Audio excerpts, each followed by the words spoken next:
Sean bienvenidos a un video más de Bitácora Virtual.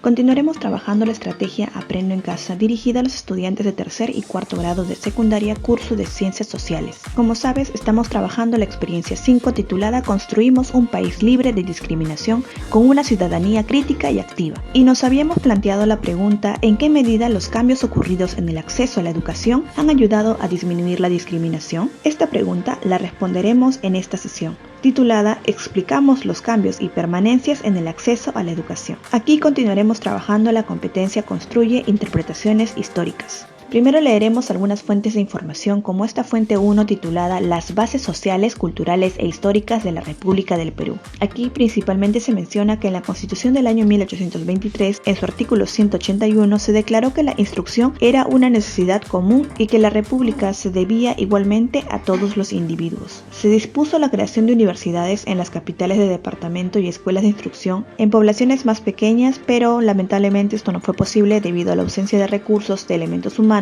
y materiales de trabajo. En ese mismo año, el 23 de febrero, se obligó a los conventos a abrir escuelas gratuitas de primeras letras. Sin embargo, muy pocos fueron los conventos que cumplieron con esta orden. Posteriormente, en el año 1826, con el propósito de divulgar la educación primaria, se dispuso organizar 2 escuelas lancasterianas normales en Lima, una para varones y otra para mujeres. Planteles de idéntico tipo debían establecerse en las capitales de cada departamento. Y es importante también recordar que estas directivas se cumplieron en parte. Sobre esta fuente es importante identificar primero el autor, que lo encontramos en la parte inferior. Es Basadre Jorge. Publicó este texto en el año 1961 titulado Historia de la República del Perú. Esto que hemos leído solamente corresponde a las páginas 192 y 193. Podríamos responder también el tema de este texto, tomando en cuenta siempre las palabras clave. En esta ocasión vemos que se repiten las fechas y los términos de instrucción, educación primaria o semejante a escuela. Por lo tanto, podríamos decir que este texto trata acerca de la escuela primaria durante los primeros años de la República, ya que estamos hablando de los años 1823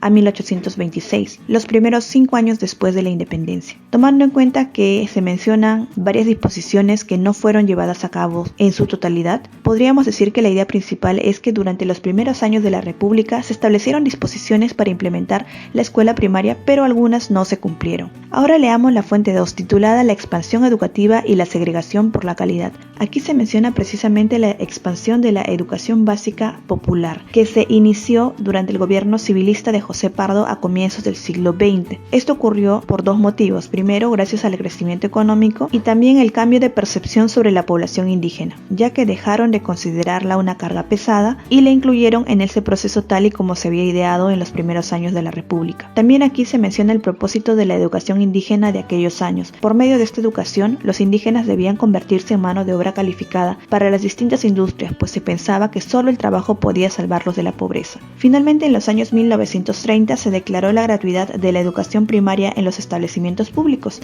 y en 1940 sucedió lo mismo con la secundaria y 3 décadas después, es decir, en 1970, la educación universitaria fue gratuita. Finalmente tenemos la fuente 3 titulada La lucha contra la discriminación de la enseñanza actual. En el mundo, la Convención relativa a la lucha contra las discriminaciones en la esfera de la enseñanza incluye la noción de que la educación no es un lujo sino un derecho.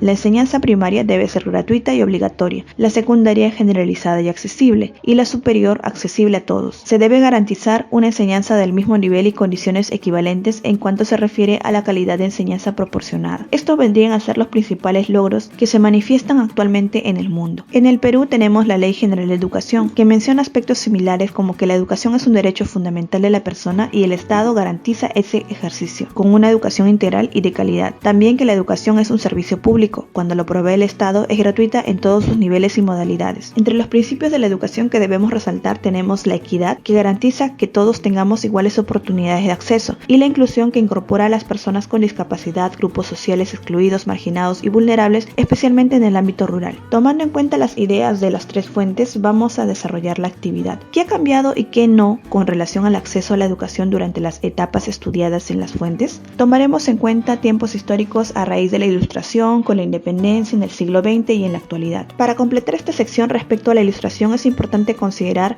lo trabajado en la sesión anterior. Antes de la Ilustración, el tipo de educación que se recibía dependía del origen o ascendencia. Con la Ilustración, lo más importante era el talento y la enseñanza primaria era obligación del Estado. De igual manera, debemos escribir los aportes que tuvo la independencia para el acceso a la educación, principalmente los ocurridos en el año 1823, ya que en estos años se tomaron una serie de disposiciones muy importantes para el acceso a la educación gratuita. También podemos incluir la disposición del año 1826, en donde principalmente se menciona la inclusión de las mujeres en la educación a través de una escuela. Luego completaremos respecto al siglo XX. Podemos escribir cómo era el acceso a la educación de los sectores populares antes del siglo XX y luego a través de la expansión de la educación básica popular y la gratuidad de la enseñanza. Y finalmente, en la parte de actualidad del cuadro escribiremos qué nos aporta la Ley General de Educación considerando los logros que se han obtenido. Tomando en cuenta estas ideas, vamos a escribir un texto. A través de él responderemos con argumentos a esta pregunta. ¿Los cambios en el acceso a la educación ayudaron a disminuir la discriminación? Podríamos responder esta pregunta de manera positiva o negativa. En este caso vamos a decir que sí,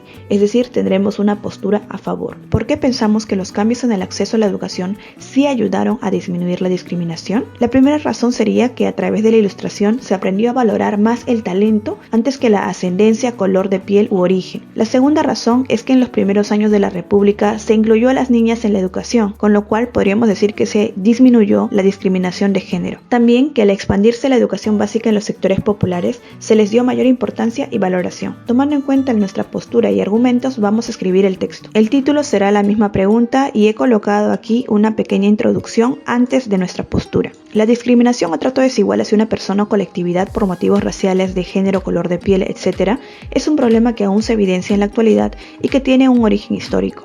Precisamente estudiando la historia del Perú, vemos cómo la discriminación se mostraba a través del acceso a la educación. Puedo decir que ahora, con el transcurrir de los años, esta situación ha cambiado positivamente y los cambios realizados han ayudado a disminuir el trato desigual o discriminación. Una vez que hemos mencionado nuestra postura, pasamos a explicar cada uno de los argumentos. En primer lugar, a través de la Ilustración, se aprendió a valorar más el talento antes que la ascendencia, color de piel u origen. Aquí puedo explicar cómo era la educación antes. Por ejemplo, puedo explicar las disposiciones del rey durante la colonia sobre el acceso a la educación. Y posterior a ello, podemos explicar también los ideales que trajo este pensamiento de Ilustración. Continuamos con el segundo argumento. Asimismo, en los primeros años de la República se incluyó a las niñas en la educación. Aquí podemos usar una cita textual, tomando en cuenta el texto del autor Jorge Basadre, en donde se menciona principalmente la creación de las escuelas para mujeres. Podemos escribirlo con nuestras propias palabras o tomarlo tal cual como está en el texto. Podemos luego explicar esta cita textual y luego la comparación que había en la época colonial. Y aquí podríamos explicar cómo era la educación colonial para las mujeres. Por otro lado, en el siglo XX, al expandirse la educación básica en los sectores populares, se les dio mayor importancia y valoración. De igual manera, podemos explicar esta idea tomando en cuenta lo leído en esta fuente 2. Le añadí un párrafo más relacionado con la actualidad.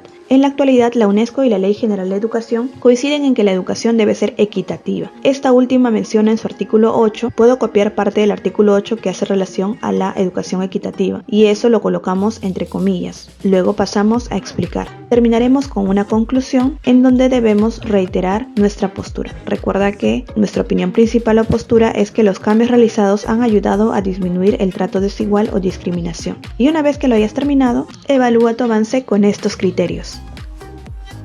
Y bien, has llegado al final de este video. Muchas gracias por verlo. No olvides suscribirte si aún no lo has hecho y compartirlo para llegar a más personas. Mi trabajo terminó aquí, pero empieza el tuyo.